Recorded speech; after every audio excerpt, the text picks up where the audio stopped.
Today's headlines. The Department of Transportation terminates its contract with the maintenance provider of the MRT-3. The Department of Health prepares dialogues with local government units for the stricter implementation of the nationwide smoking ban. Clark Freeport Zone presents its facilities to be used by delegates for the 31st ASEAN Summit. Filipino beauty queen Karen Nabasco wins this year's Miss Earth pageant. Good day, I'm Pia Rosas Morato. Welcome to the PNA Newsroom.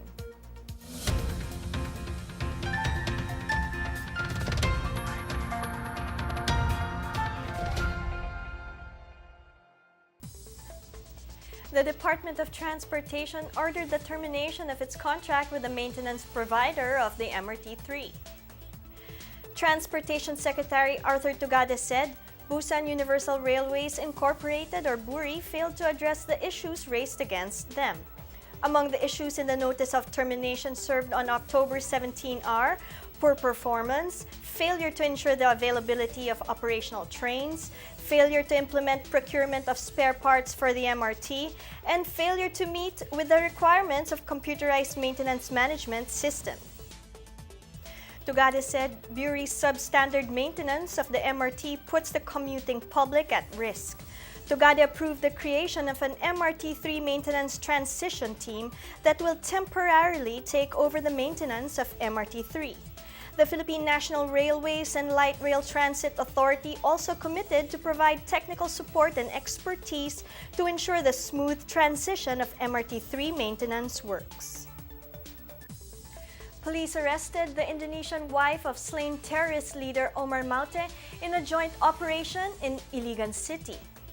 Minhati Madrais alias Baby was apprehended by police and military elements in their home in Barangay Tubod in Iligan City Sunday.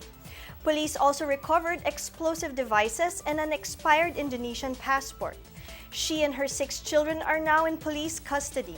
Omar Maute was killed in a military operation in Marawi City last October 16, along with Abu Sayyaf leader Isnilon Hapilon, supposed to be the emir of global terror network ISIS in Southeast Asia. Their death led to the declaration by President Rodrigo Duterte of Marawi's liberation from the Maute group. Canadian Prime Minister Justin Trudeau is visiting Vietnam and the Philippines this week in time for the 31st ASEAN Summit. The Prime Minister's visits will run from today until November 14. Trudeau's first agenda is an official visit to Hanoi, Vietnam, where he will meet with the President Tran Dai Quang, Prime Minister Nguyen Xuan Phuc, and other top Vietnamese leaders. He will head to Ho Chi Minh City, where he will meet with business leaders and participate in an armchair discussion. He will also attend the APEC Economic Leaders Meeting at Da Nang City, where he will promote Canada as a partner of choice for trade and investment. The Canadian Prime Minister's next stop is the ASEAN Summit in Manila. He will take part in the Canada-ASEAN Commemorative Summit to review and improve relations between Canada and the ASEAN countries. Trudeau said Canada will promote a progressive trade agenda that benefits all, particularly the middle class, and look for more opportunities to engage the Asia-Pacific region. Motorists are warned against continuous heavy traffic along Quirino Highway in Quezon City due to the ongoing construction of the Metro Rail Transit Line 7. The MRT-7 Project Traffic Management Task Force advised private vehicles to use alternate routes. Those bound for Quezon Memorial Circle coming from Caloocan or San Jose del Monte may pass through Sampaguita Road, Malaria Road, or Malanting Road to Maligaya Road. Those going the opposite may pass through Regalado Highway to Ascension or Mindanao Avenue to Ascension or Carida Esperanza. The task force appeals to the public to observe traffic rules and regulations to avoid obstructions. The MRT-7 is envisioned to be a 23-kilometer rail line starting from North Avenue, Quezon City, up to San Jose del Monte, Bulacan. It will serve around 500,000 passengers once it is operational. MRT-7 is expected to be completed by the last quarter of 2019. The Department of Health plans to hold dialogues with local government units to improve the implementation of the nationwide smoking ban. Health Secretary Francisco Duque III said The DOH will meet with LGUs that have been successful in implementing tobacco control policies. Among those regarded as experts on the program are Davao and Makati, who were among the recipients of Red Orchid Awards. The award is given to LGUs who have outstanding efforts and initiatives on creating a smoke-free environment. Executive Order Number 26 prohibited smoking in all enclosed public places and public conveyances except in designated smoking areas nationwide. The LGUs were also directed to create a task force that will crack down on violators and implement penalties. Several world leaders will launch an entrepreneurship program on the sidelines of the upcoming ASEAN Summit. Our PNA reporter Chris Mundo has this report. 16 world leaders are expected to attend the ASEAN Business Investment Summit or ABS 2017 of the ASEAN Business Advisory Council or the ASEAN-BAC. Happening in Manila from November 12 to 14, the ASEAN-BAC has invited the 10 leaders from ASEAN member states and its dialogue partners. Japanese Prime Minister Shinzo Abe will be opening the summit. According to ASEAN-BAC Chairman Joey Concepcion, the 10 ASEAN leaders will be launching the ASEAN Mentors for Entrepreneurship Network or AMEN, the Council's flagship project to scale up micro and small enterprises in the region through mentorship.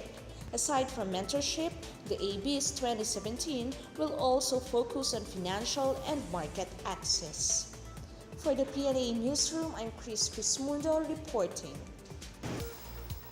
Still to come, the Department of Public Works and Highways sets aside 4 billion pesos for infrastructure projects in Bohol. Clark Freeport Zone presents its facilities to be used by delegates for the 31st ASEAN Summit. These and more when the PNA Newsroom continues.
The Department of Public Works and Highways is allotting 4 billion pesos to the province of Bohol to support its infrastructure plans for 2018.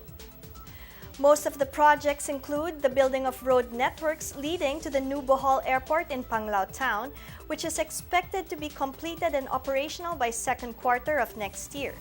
DPWH Secretary Mark Villar said Bohol needed more infrastructure projects to maximize its development potential. These projects will boost the tourism industry and agriculture and help draw in more investors into the province. Villar meanwhile said 25 billion pesos has been earmarked for projects in Central Visayas next year. Most of the funding will go to the master plan projects of every province in the region. A councilor proposed to tighten regulations on e-gambling operations in Baguio City. Councilor Edgar Avila filed a proposed ordinance to ensure proper tax collection, prevent corruption, and deter gambling-related crimes. Avila said legal e-gambling operators must be subjected to close scrutiny and control by the city government, in cooperation with the Philippine Amusement and Gaming Corporation or PAGCOR.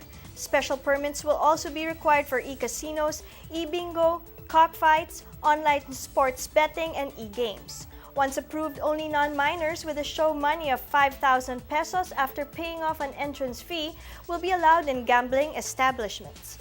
Baguio residents have been opposing any casino or gambling operations after the collapse of the Den Hyatt Hotel, which had a casino in 1990. However, they were unable to control e-gambling due to its accessibility through computers and cellular phones. The city government of Davao addressed the need to manage the landslides threatening motorists along Carlos P. Garcia or Diversion Road. Diversion Road was closed last weekend due to clearing operations in the area between Shrine Hills and Matina, Pangi. The road has been closed off numerous times, resulting in heavy traffic along MacArthur Highway.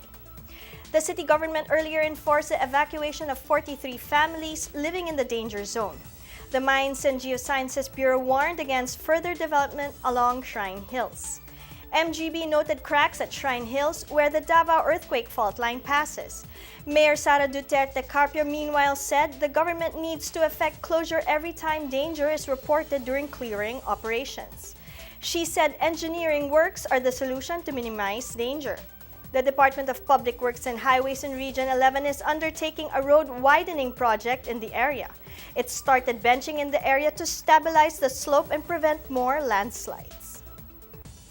Carlos Cesar Too Sharp Peñalosa will fight Salatiel Pacquiao Amit for the vacant WBC Asian Boxing Council Silver Flyweight title. Peñalosa is coming to the ring with 9 wins, including 3 by way of knockout and 1 loss. His last bout resulted in a third-round technical knockout win against Vincent Bautista last August 25. Amit has 10 wins with 7 knockouts, 3 losses, and 2 draws. He last won via unanimous decision over former loose proba flyweight champion Renerio Arizala last March 18. He suffered a 9th-round TKO loss to Froilan Saludar in June 10. The match will be held on November 10 at the Puerto Princesa Coliseum in Palawan.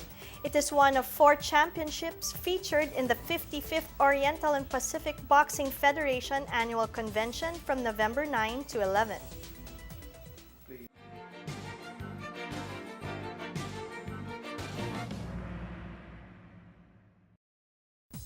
Clark Freeport Zone in Pampanga has opened its facilities to be used for the 31st ASEAN Summit. Our PNA editor Benj Bondok has this report. It's all systems go for the 31st ASEAN Summit and related meetings in the Philippines from November 10 to 15. Clark Freeport Zone in Pampanga is hosting many of the events to be attended by leaders of the 10 ASEAN member states along with their dialogue partners from countries in Asia-Pacific, Europe, and North America who are participating in the 12th East Asia Summit. President Rodrigo Roa Duterte is the chairman of both summits, which will include a special gala celebration of the ASEAN's 50th anniversary. The Basis Conversion and Development Authority, or BCDA, launched the 21-unit ASEAN Villas in Clark to serve as accommodations for heads of states and governments attending the summit. Each unit is a standalone 2-story structure located near the brand-new ASEAN Convention Center beside the Fontana Resort. Defense Secretary Delfin Lorenzana and other ASEAN defense ministers used some of the villas last October 23 and 24.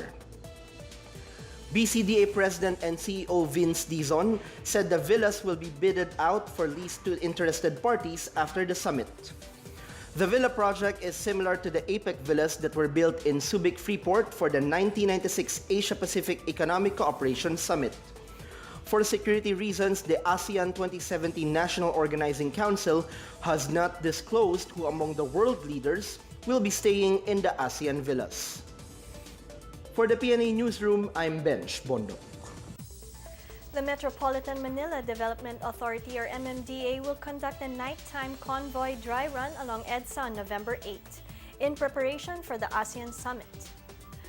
A modified stop-and-go scheme will be implemented along the convoy route from the Diosdado Macapagal International Airport in Pampanga to the southern part of Metro Manila from 1 a.m. to 4 a.m.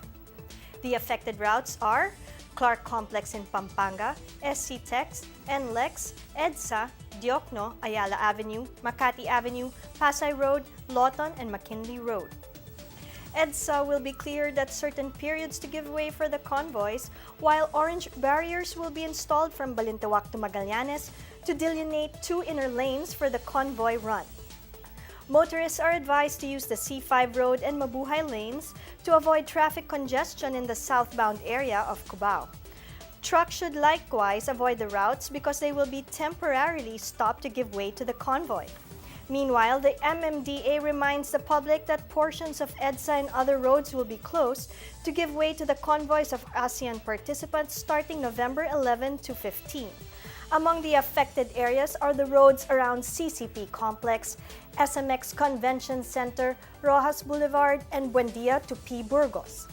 Several routes from Clark to Makati will be on high alert or closed off for use of leaders and diplomats.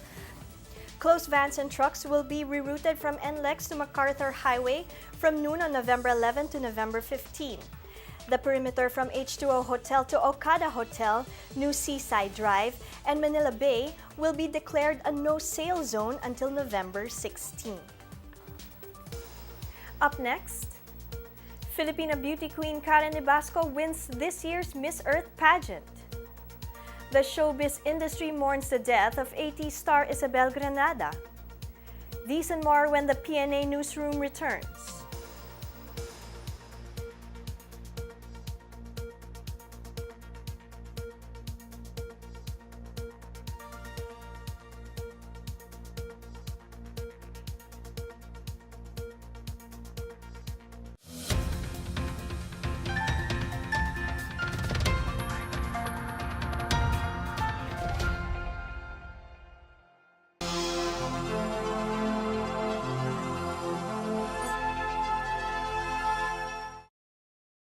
Barter trade na kaugalian ng sinaunang panahon muling binuhay sa Zamboanga City para sa kapakanan ng mga negosyante sa lungsod. Noong 13th at 14th century, ang Zamboanga City ay sentro ng palitan ng kalakal ng mga Chino, Malay at ng ilang mga tribo sa Mindanao. Barter trade o palitan ng kalakal ang tawag dito. Hindi na kailangang gumamit ng pera. Ang lungsod Zamboanga ay kilala sa pamamagitan ng mga murang imported goods, malong na gawa sa batik, bags at iba pa. Karamihang namimili rito ay bultuhan para muling ibenta sa iba. Simula nang i-abolish ni dating Pangulong Corazon Aquino ang palitan ng kalakal noong dekada 90, humina ang Barter Trade Center sa Zamboanga City. Naging dakok ito sa business nila Said Basaludin na nooy may 500 stalls sa Canilar Barter Trade Center. Ngayon ay may 80 stalls na lamang siya. Kaya't kasama si Said sa natuwang mga businessmen na malamang bubuhayin ni Pangulong Rodrigo Duterte ang tradisyonal na kalakalan sa Mindanao. Ako po si Princess Habiba Saripauda, katito ang Salam News Daily. Abangan din ang iba pa naming kwento at pagtalakay sa aming tradisyon, kultura at relihiyon sa Salam TV tuwing linggo alas 8:30 ng gabi sa PTV.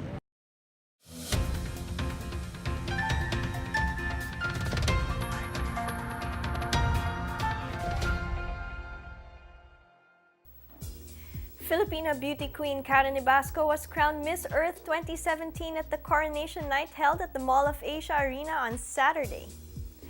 Karen was crowned by outgoing Queen Catherine Espin from Ecuador. This is the 4th time the Philippines won the Miss Earth pageant. Ibasco studied applied physics and medical physics at the University of Santo Tomas and advocated renewable and sustainable energy. In her final question and answer portion, she declared ignorance and apathy as the biggest enemy of Mother Earth and called on everyone to do their part in saving the planet.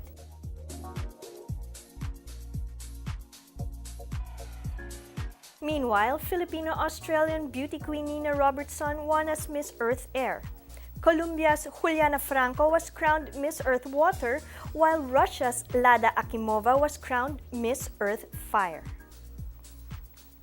Actress Isabel Granada died more than a week after she fell into a coma in Qatar. She was 41.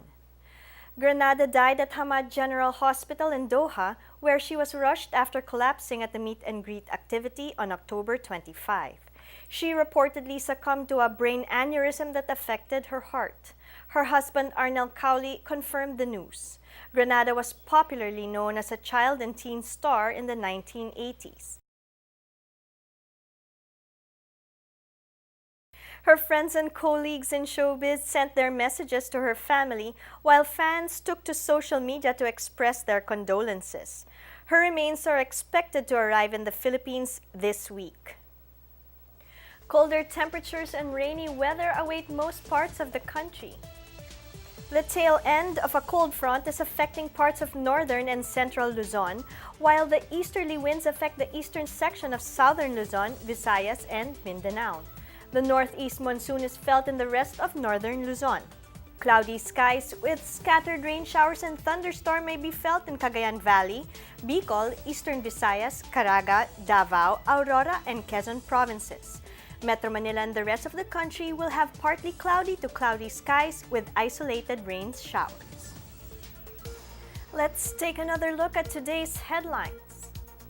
The Department of Transportation terminates its contract with the maintenance provider of the MRT-3. The Department of Health prepares dialogues with local government units for the stricter implementation of the nationwide smoking ban. Clark Freeport Zone presents its facilities to be used by delegates for the 31st ASEAN Summit. Filipina beauty queen Karen Ibasco wins this year's Miss Earth pageant. The holidays are coming soon. It's 49 days before Christmas. For more stories, please log on to www.pna.gov.ph or visit the PNA page on Facebook and Twitter. And that's your daily dose of the hottest news and the latest information that you need to know from the PNA Newsroom. I'm Pia Rosas Moroto. Good day.